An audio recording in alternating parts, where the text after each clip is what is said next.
if one cannot recognize the divine, right, the Godhead in another, how can one recognize that in oneself? You see? And this, tantrically speaking, is a very well-known dynamic, very well-known dynamic. So in Tantra, not just in Tantra, I mean, in Tantra it's acute. In Tantra it's taken to the level of work. It's taken to the level of methodology. It's taken to the level of sadhana. I would say to the level of high art. But of course, when we transfer that model into today's plural, rational-oriented society, with all these values that we either imposed on, grew up with, uphold, knowingly or unknowingly, consciously or not, our internal being repels against that, unless it has its uglier side, or let's say more childish side, which is basically a projection of unevolved self, which seeks that because it feels in the subjugation, it will gain that what it's lacking in itself. That's not what we're talking about.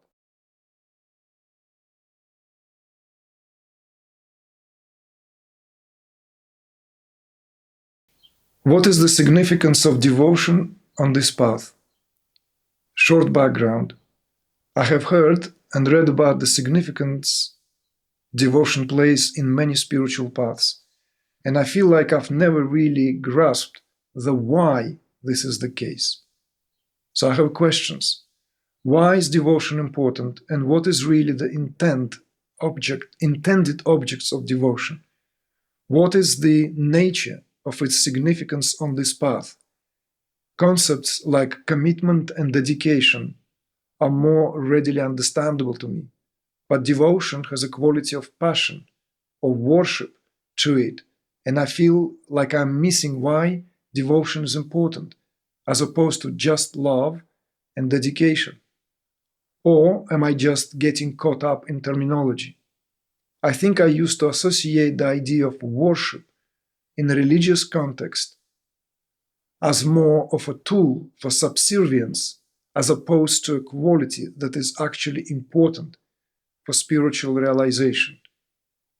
If it is about devotion to God, and we are all one with God, Goddess, Shiva, then again, why devotion as opposed to just love?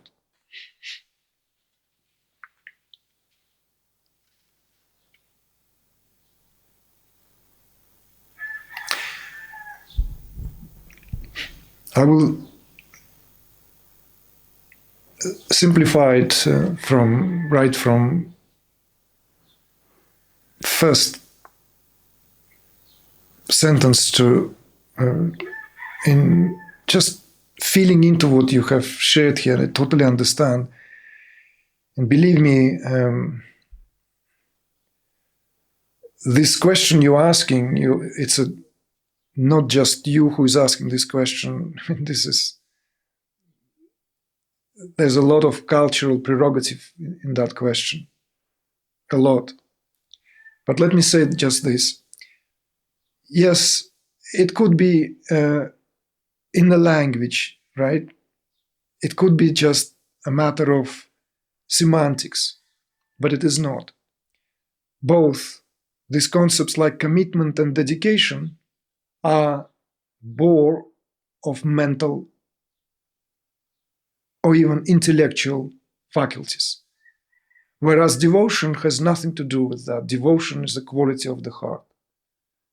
So we can speak about devotion on par with commitment and dedication, because both commitment and dedication are also aspects of the qualities that are accompanying devotion.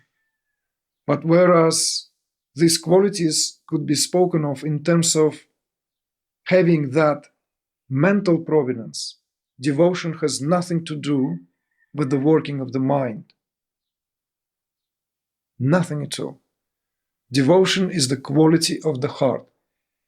Moreover, devotion is the quality of a highly sensitive, evolved heart. Please don't take me wrong. I'm not alluding or trying to say that your heart is not evolved enough. This is not what I'm saying here.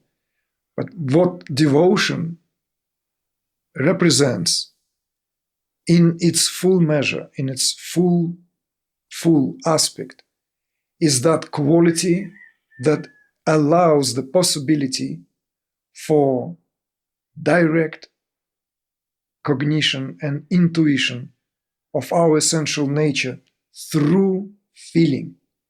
So this now devotion is spoken here of as the most refined feeling out there.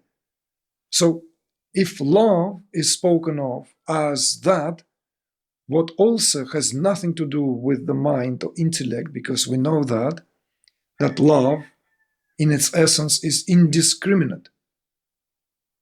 Whereas a lot of qualities, intellectual qualities, are required for discrimination on the path. Love is known as indiscriminate quality of the heart. So yes, from that standpoint, both love and devotion can be spoken interchangeably. However, love is what is experienced first, and devotion is an outcome. In other words, it will be very difficult to be devoted first, hoping love will come. You see, it's easier, simply easier, when there is love first, because when there is love, devotion is a natural outcome. And you can see that as mother, you can see that perhaps as wife, or as person in, let's say, whatever interests and spheres in your life where this can be applicable, even if with some stretch. But you can see that when we love something or someone, then we are devoted to that, what we love. It is naturally then becomes an outcome how love is expressed. It is expressed through devotion. And that devotion, of course, can be expressed in manifold ways. It doesn't have to be express itself in any particular way, or speaking about how devotion expressed this way is more important, let alone superior, than devotion expressed in a way that it is maybe somehow classically associated with that term, what devotion is known to us. Yes, it's also true that the term devotion here is inseparable from all these various connotations that may stand on its way in terms of making us feel somehow less at ease, making somehow like our antennas get sharpened when we get weak in our knees, because you see this devotion here is really not something that we can impose or we can practice. Like people ask me, yes, I have spoken about it, how important it is to culture devotion, culturing devotion. And certain gestures, certain aspects can contribute to that. We know that. But we also know that something stands on its way for us by virtue, again, of our upbringing, of cultural prerogative, of cultural barriers that are always at work. So there is this psychological unease when it comes to devotion, because devotion presupposes what you put it in very well here, subservience, right? Somehow it brings that somehow a danger of us losing our sense of authority and autonomy in the way that devotion may begin to express itself. This is all true. This is like if we now begin to be coy about it, we'll be dishonest, because devotion is, as the quality of the heart, is precisely known in its mature stage for utter and entire annihilation of that sense, which is the most precious to us, perhaps, prior to the sweetness of that, what is experienced when we feel sense of devotion. So one cannot have that reassurance before that is experienced. So we are always on guard, therefore, in our day and age and in our culture in particular. So you're asking devotion to God.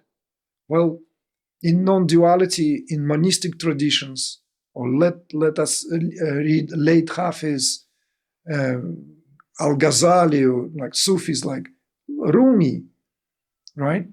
There are plenty of these examples. The one that I was worshipping, worships me through, like worship himself through me, or I thought that I'm devoted to, but that I'm devoted to, devotes to, like these endless loops, you see. But these loops are loops of realization. So if these loops come from the place of realization of that, and not from the place of intellectual acrobatics, which gives us that kind of loop, then that's a very different story. So if we want to bypass that somehow, and I've met and encountered a lot of people who confessed that the power of devotion felt also as if about to consume them, and in that consummation there was this danger of subjugation, of that subservience, all that what is, effectively speaking, culturally is not at all supported. You see? Maybe devotion to the absolute somehow is the safest devotion, or devotion to the goddess. But God forbid there is devotion to a living being, devotion to someone who are in a position where these projections are being met with the ridiculousness of that predicament of belittling oneself to such degree where one simply realizes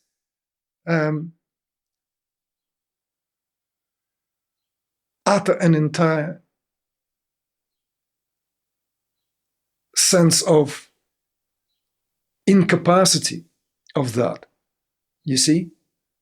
But what I am amazed at is that, but whilst I'm amazed at that, how it's being constantly critiqued and looked upon with contempt by a lot of modern day teachers who give another spin on devotion, which only comprises an aspect of that, which, yes, of course, there's no denying that devotion to the self, devotion to true truth, these are certainly lofty aspirations where one's devotion should flow towards. But I'm here speaking to that which is less spoken to, more ridden with misunderstandings, and often accompanied by that danger of how it is looked upon. But what I was pleasantly surprised hearing a senior non-dual teacher, when asked about recognizing divine in another, particularly, let's say, in one's teacher, he very clearly said, if one cannot recognize the divine, right, the Godhead, in another, how can one recognize that in oneself? You see? And this tantrically speaking, is a very well-known dynamic, very well-known dynamic.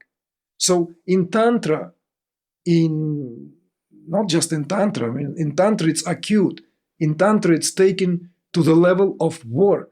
It's taken to the level of methodology.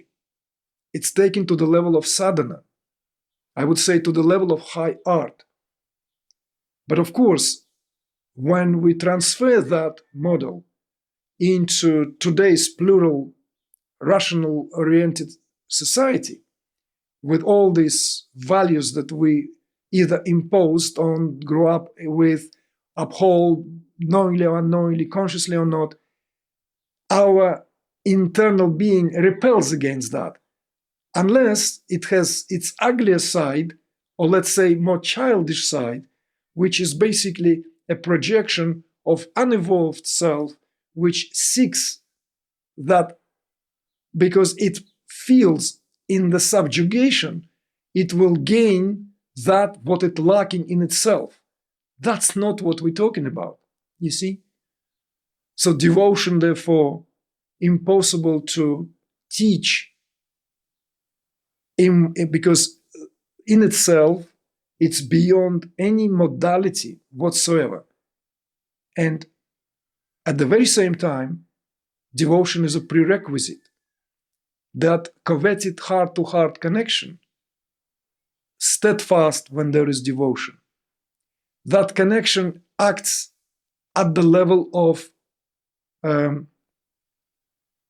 it's like I don't know, maybe a silly example. It's like a very powerful satellite Wi-Fi, like it's always there as long as the antenna, the dish of your heart, whatever the position is, bent all the way there or bent down to your knees, doesn't matter. Whatever you adjust, you immediately plug into that field and feel connected. You see? So devotion is very important. In fact, it's also very important in the development of higher states of consciousness, as you may have heard us keep redressing on many occasions. Devotion is final phases of self-realization. Some people are gifted with that at birth, I would say even. But we have to be very attentive here not to confuse true, mature devotion with projection, which is born out of inadequacy. You see? And it is that what causes a lot of damage in spiritual circles when people begin to worship living beings in that sense without growth of their psyche, without psychological maturity required for that conscious act of seeing God in the other. You see?